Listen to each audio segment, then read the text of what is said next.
if you could share with everybody listening about the origins of crowdfunding and that it's been around for a very long time. Can you share that story? I think it's really interesting and meaningful. Absolutely. When people think about crowdfunding, particularly investment crowdfunding or equity crowdfunding, people think it's very new. And it's new only in the sense that this current version is different, but crowdfunding or co-investing has been around for a few hundred years. The Statue of Liberty in New York was a byproduct of a crowdfunding effort. And it went up in the New York Times to finance the base of the Statue of Liberty. But even more relevant, when I first heard of crowdfunding or the business model was probably at a weekend dinner table when my parents, immigrants from Vietnam, were trying to buy a small business. And as it turned out, the business has been around by the prior owner for generations.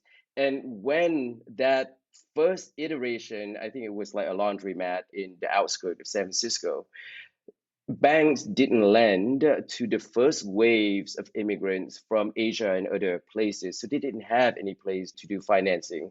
So in the 1900s, after church on Sunday, the whole neighborhood would come together, put $500 or $200, in a jar, and everyone put their names in a different hat. And then you pick money out of that hat, and whoever picked, the name would get that money to finance the business. And you own the obligation to the community, and therefore you're gonna pay them back.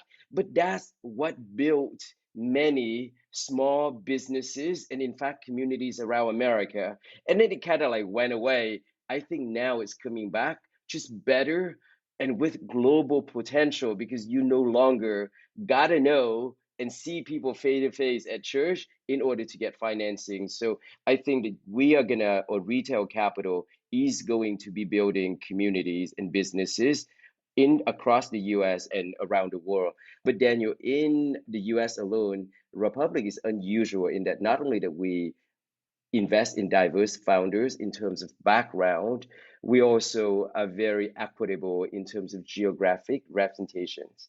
So we have many founders and companies based out of Texas, Chicago, even Alaska and West Virginia. And I think that's what the future of an inclusive ecosystem can and should be.